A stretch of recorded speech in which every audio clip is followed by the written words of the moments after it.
भारत माता की, भारत माता की, इनकलाब, इनकलाब, वंदे वंदे। मंच पे मौजूद कांग्रेस के अध्यक्ष खड़गे साहब, असली शिवसेना के अध्यक्ष उद्धव ठाकरे जी,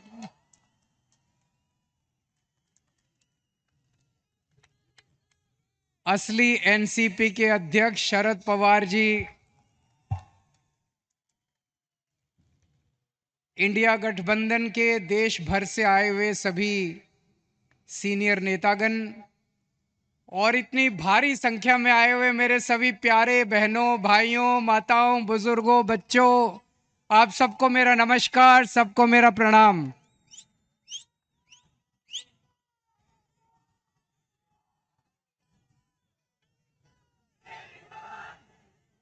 दोस्तों, आज आप लोगों के बीच में आके मुझे बहुत अच्छा लग रहा है। सीधे जेल से आ रहा हूं आप लोगों के बीच में।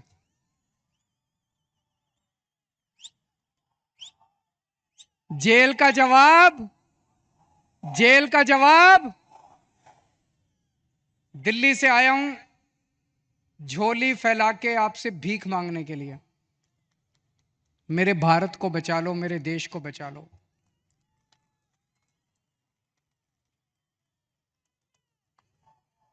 हमारे देश को प्रधानमंत्री जी तानाशाही की तरफ ले जा रहे हैं।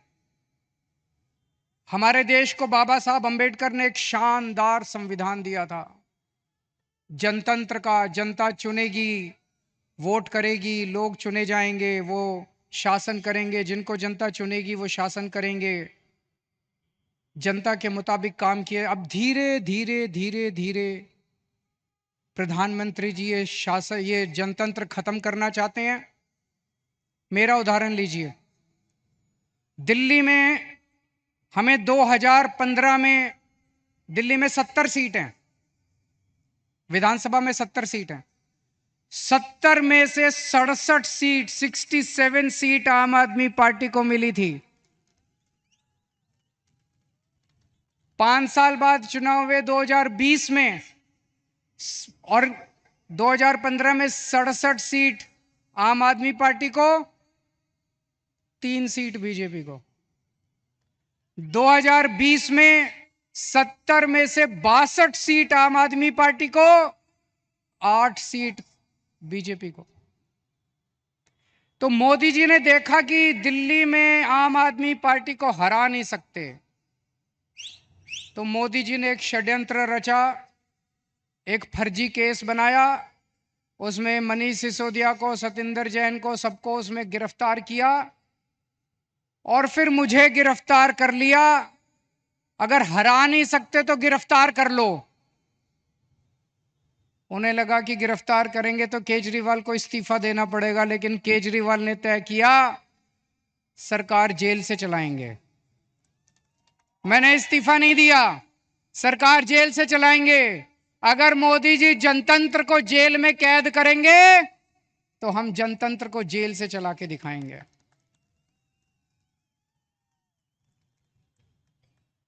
मैं एक बहुत छोटा सा आदमी हूं।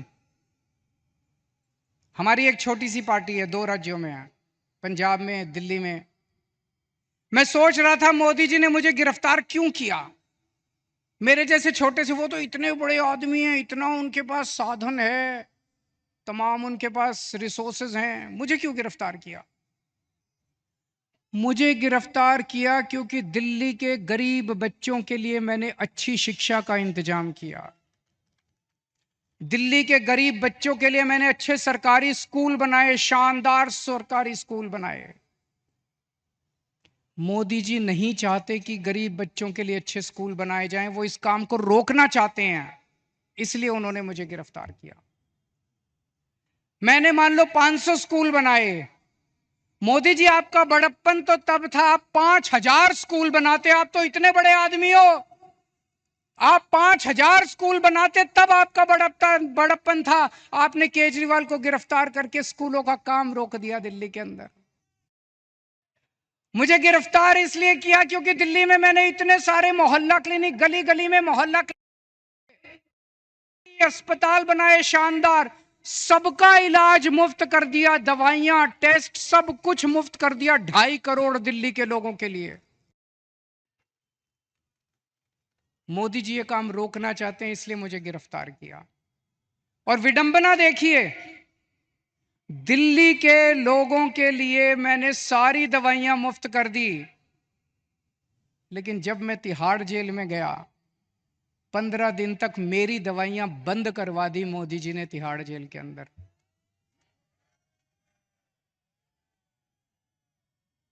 मैं शुगर का मरीज हूं 20 साल से, और 10 साल से इंजेक्शन ले रहा हूं इंसुलिन के। रोज 4 इंजेक्शन लगते हैं मेरे को इंसुलिन के, 52 यूनिट इंसुलिन लेता हूं रोज। लेकिन जब मैं तिहाड़ गया, मोदी जी ने मेरे इंजेक्शन बंद करा दिए। 15 दिन तक मेरी 300 पहुंच गई शुगर, 350 पहुंच गई शुगर। मैं बोलता रहा वहां पे अफसरों को, कर्मचारियों को, मुझे इंसुलिन चाहिए, उन्होंने नहीं दी। बोले ऊपर से आदेश है, इंसुलिन नहीं दे सकते। अगर किसी आदमी को कई दिनों तक शुगर हाई रहे तो उसकी किडनी खराब हो जाती है, उसका लिवर खराब हो जाता है। मुझे नहीं पता ये क्या करना चाहते थे मेरे साथ, लेकिन इतिहास गवाह है, ऐसे बहुत सारे किस्से हुए हैं जब विरोधियों को और विपक्षी पार्टी के लोगों को जेल में डाल के उनके शरीर को खराब कर दिया गया। मुझे गिरफ्तार इसलिए किया गया क्योंकि दिल्ली के सभी लोगों की मैंने बिजली मुफ्त कर दी। दिल्ली में लोगों का बिजली का बिल 0 आता है। मैं मोदी जी को कहना चाहता हूं कि आपकी बड़प्पन तो तब होता जब आप पूरे देश के लोगों की बिजली मुफ्त कर देते। आपने दिल्ली के लोगों की बिजली आप रोकना चाहते हो, इसलिए आपने मुझे गिरफ्तार किया। अब दोस्तों, ये लोग कह रहे हैं कि मुझे 2 तारीख को दोबारा जेल जाना है। मैं जेल जाऊंगा कि नहीं जाऊंगा, ये आपके हाथ में है। अगर आपने इंडिया गठबंधन को जिता दिया, अगर आपने इंडिया गठबंधन की सरकार बना दी, तो मुझे जेल जाने की जरूरत नहीं पड़ेगी। और अगर आपने कमल का बटन दबाया तो मुझे दोबारा जेल जाना पड़ेगा। तो जो जो लोग मुझे जेल भेजना चाहते हैं, कमल दबा देना, और जो जो मुझे आजाद देखना चाहते हैं, इंडिया गठबंधन को जिता देना। जब आप बटन दबाने जाओ तो इस बार बटन केजरीवाल को जेल भेजने या केजरीवाल को आजाद करने के लिए दबाना।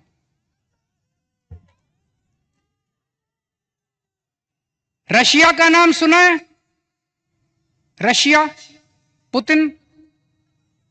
पुतिन ने क्या किया, जितने विपक्षी नेता थे उनको सबको कैद करके जेल में डाल दिया या मरवा दिया, और फिर चुनाव करवाए।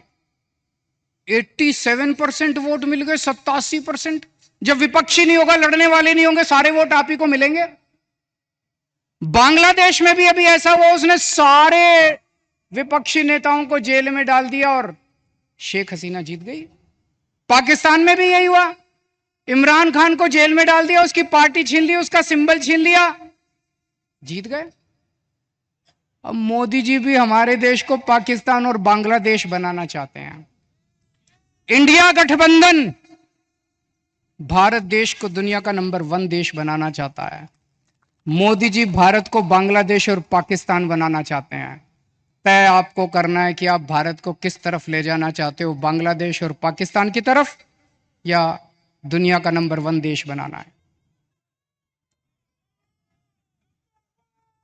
अब यही काम मोदी जी देश में कर रहे हैं, हमारे देश में, कि सारे विपक्ष को खत्म कर दो। उन्होंने मेरे को गिरफ्तार कर लिया, कांग्रेस का अकाउंट फ्रीज कर दिया। चुनाव के 1 महीना पहले उन्होंने कांग्रेस का अकाउंट फ्रीज कर दिया। अब हमारा अकाउंट फ्रीज करने जा रहे हैं। सुप्रीम कोर्ट के अंदर इनके वकील ने बोला है कि आम आदमी पार्टी का अकाउंट फ्रीज करेंगे। शिवसेना के उन्होंने 2 टुकड़े कर दिए, शिवसेना के 2 टुकड़े कर दिए, एनसीपी के 2 टुकड़े कर दिए, स्टालिन के कई मंत्रियों को गिरफ्तार कर लिया, ममता दीदी के कई मंत्रियों को गिरफ्तार कर लिया। सारे विपक्ष को तहस नहस करने के बाद मोदी जी कहते हैं आओ चुनाव लड़ते हैं। ये तो कायर लोग कहते हैं ऐसे। अरे मोदी जी दम में तो आंख में आंख डाल के छाती चौड़ी करके चुनाव की तरह लड़ो ना, सबके अकाउंट फ्रीज कर दिया, सबको जेल में डाल दिया। इस वक्त मोदी जी एक बड़े खतरनाक मिशन पे काम कर रहे हैं, बहुत खतरनाक मिशन है, आपको पता नहीं अंडरग्राउंड चल रहा है। उस मिशन का नाम है वन नेशन वन लीडर। इस देश में वो चाहते हैं मोदी जी एक ही नेता होना चाहिए। उसके लिए वो दो लेवल पे काम कर रहे हैं। एक लेवल, जितने विपक्ष के नेता हैं एक एक करके सबको जेल में डाल रहे हैं, कईयों को डाल दिया, और अगर वो जीत गए, भगवान ना करे वो जीते, अगर वो जीत गए, मैं आपको चैलेंज करता हूं अगले चुनाव तक ठाकरे साहब भी जेल में होंगे, खड़गे साहब भी जेल में होंगे, राहुल गांधी भी जेल में होंगे, प्रियंका भी जेल में होगी, केजरीवाल तो है ही जेल में, शरद पवार साहब भी जेल में होंगे, ममता जी भी जेल में होंगी, स्टालिन भी जेल में होंगे, पिनराई विजयन भी जेल में होंगे। तो एक उनके लेवल पे काम कर रहे हैं, विपक्ष को सबको जेल में डाल दो, जैसे पुतिन ने, शेख हसीना ने, जैसे पाकिस्तान वालों ने जेल में डाला। और दूसरे लेवल पे उनकी अपनी बीजेपी पार्टी में जितने नेता हैं सबको पैदल कर दिया, सबकी राजनीति खत्म कर दी। देवेंद्र फडणवीस को खत्म कर दिया उन्होंने, शिवराज सिंह चौहान को खत्म कर दिया, वसुंधरा राजे को खत्म कर दिया, डॉक्टर रमन सिंह को खत्म कर दिया, खट्टर साहब को खत्म कर दिया। एक ही बचा है, कौन है? अगला किसका नंबर है? अगला किसका नंबर है? सारा देश जानता है अगला नंबर योगी आदित्यनाथ का है। अगर ये जीत गए तो 2 महीने के अंदर योगी आदित्यनाथ को उत्तर प्रदेश के सीएम पद से हटा देंगे ये लोग। बड़ा खतरनाक, एक ही नेता बचेगा और वो भी बस वही राज करना चाहते हैं। लेकिन एक और चीज है, 2014 में जब मोदी जी प्रधानमंत्री बने थे, उन्होंने एक नियम बनाया बीजेपी के लिए कि जो नेता 75 साल का हो जाएगा बीजेपी में, उसको रिटायर करना पड़ेगा, उसको अपना पद छोड़ना पड़ेगा, उसको टिकट नहीं मिलेगी, और अगर वो किसी पद पे काम कर रहा है तो उसे इस्तीफा देना पड़ेगा। उस रूल के तहत उन्होंने सबसे पहले आडवाणी जी को रिटायर किया, फिर मुरली मनोहर को रिटायर किया, फिर उन्होंने सुमित्रा महाजन को रिटायर किया, फिर उन्होंने यशवंत सिन्हा को रिटायर किया, और कई लोगों को रिटायर किया। साल 17 सितंबर को मोदी जी 75 साल के हो रहे हैं।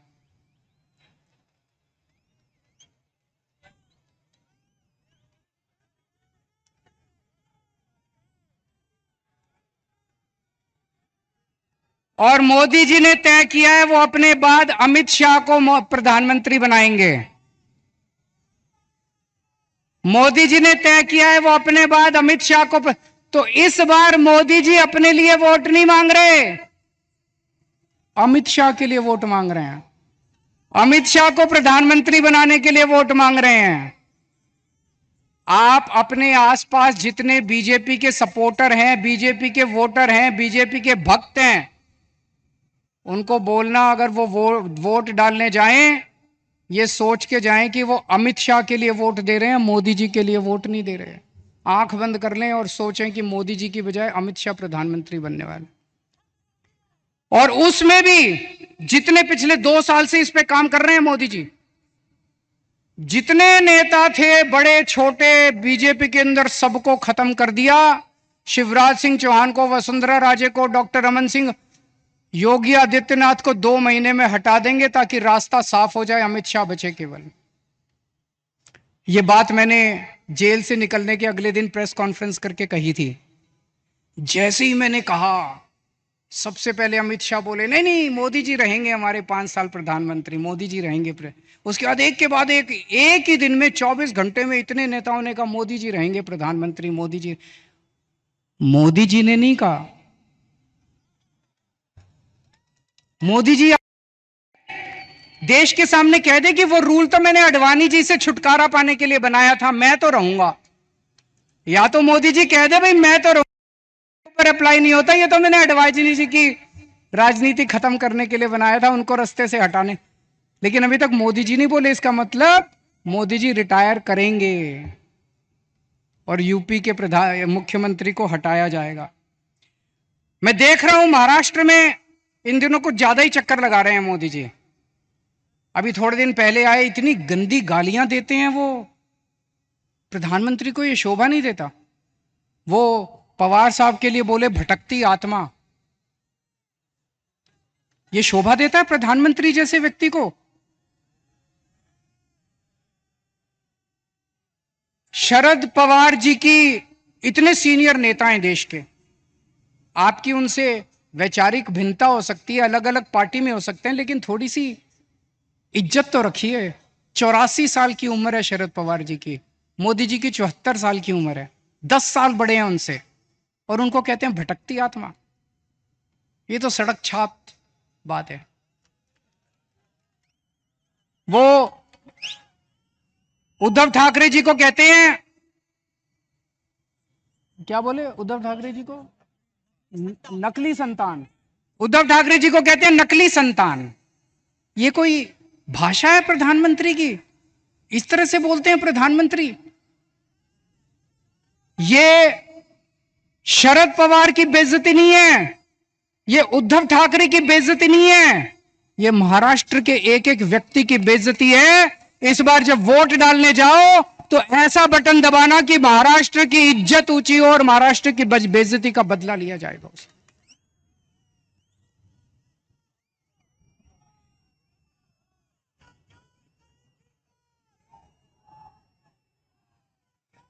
मेरे को इन्होंने 21 दिन की मोहलत दी है सुप्रीम कोर्ट ने। मुझे उम्मीद नहीं थी कि मैं जेल से बाहर आऊंगा इतनी जल्दी, लेकिन बजरंगबली की कृपा है मेरे ऊपर।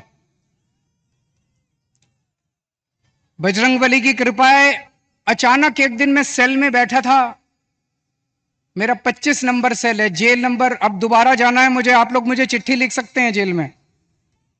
Cell number 25, jail number 2, Tihar jail. और मेरे सेल में 2-2 सीसीटीवी कैमरे लगा दिए मोदी जी ने, 2 सीसीटीवी कैमरे हैं, 24 घंटे मेरी मॉनिटरिंग होती है। 13 अफसर बिठा रखे हैं, एक एक अफसर के पास 2-2 टीवी स्क्रीन है जिसपे मैं कितने बजे उठता हूं, बाथरूम कितने बजे जाता हूं, कितनी देर टॉयलेट करता हूं, खाना खाता हूं, टीवी देखता हूं, किताब पढ़ता हूं, क्या करता हूं क्या नहीं करता। आप सोच के देखो, अगर आपको यह पता चले कि 24 घंटे आपके हर मूवमेंट को कोई मॉनिटर कर रहा है, जीना मुश्किल हो जाता है। और 2 टीवी स्क्रीन प्रधानमंत्री जी के अपने दफ्तर में लगे हुए, 24 घंटे मोदी जी मेरे को देखते हैं कि मैं क्या कर रहा हूं।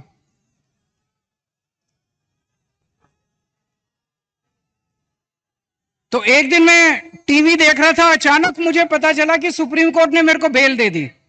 मैं 21 दिन के लिए बाहर आ गया, मुझे बहुत खुशी हुई। उसी वजह से आज आप लोगों के बीच में आने का मौका मिला। लेकिन मैंने भी ठान लिया है, ये 21 दिन का एक एक सेकंड, एक एक क्षण, एक एक पल मैं देश को बचाने के लिए गुजारूंगा। 24 घंटे काम कर रहा हूं। कल सवेरे लखनऊ गया था, फिर पंजाब गया, आज सवेरे पंजाब में था, आज मैं अभी बॉम्बे आया हूं, अभी भिवंडी गया था, भिवंडी से बॉम्बे आया हूं, अब रात को दिल्ली निकलूंगा, उसके बाद झारखंड जाना है कल या परसों में। पूरे देश में घूम के मेरा एक ही लक्ष्य है, किस तरह से अपनी भारत माता को बचाना है, देश को बचाना है, तानाशाही से बचाना है। दोस्तों, मैं तो आज आपको एक ही चीज बोल के जाऊंगा, जैसा मैंने कहा, अगर इनकी सरकार आ गई तो ये ठाकरे साहब को भी, शरद पवार जी को भी, सबको जेल में डाल देंगे। तो जो करे उद्धव ठाकरे से प्यार, उसे करना होगा मोदी को इंकार। जो करे शरद पवार को प्यार, उसे करना होगा मोदी को इंकार। और अंत में मैं कहना चाहता हूं, इंडिया गठबंधन के यहां पे 3 पार्टनर्स हैं, शिवसेना, एनसीपी और कांग्रेस। मैंने एक वीडियो देखा, मैं बड़ा चिंतित हो गया वो वीडियो देख के सोशल मीडिया पे। एक व्यक्ति ने वोट दे के बाहर निकला, उससे मीडिया वाले ने पूछा किसको वोट दिया?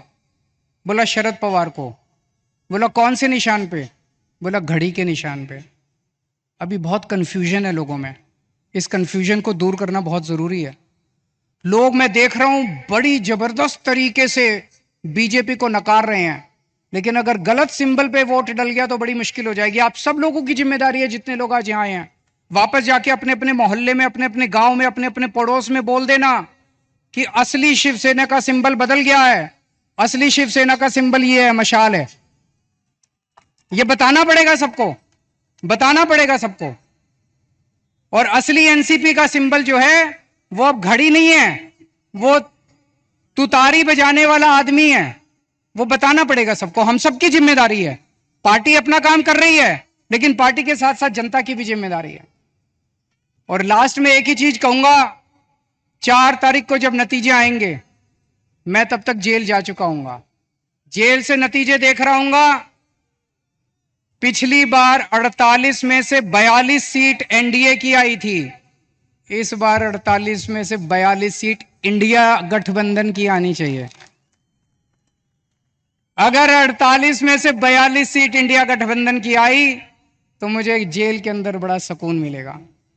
आप सब लोगों ने, इंडिया गठबंधन के सभी नेताओं ने, ठाकरे साहब ने, पवार साहब ने, खड़गे साहब ने आज मुझे यहाँ आमंत्रित किया, बोलने का मौका दिया, बहुत बहुत शुक्रिया। और इतने प्यार से आप सब लोगों ने सुना। आप लोग खुश रहें, स्वस्थ रखें, भगवान आपका खूब खुशियां दे। भारत माता की।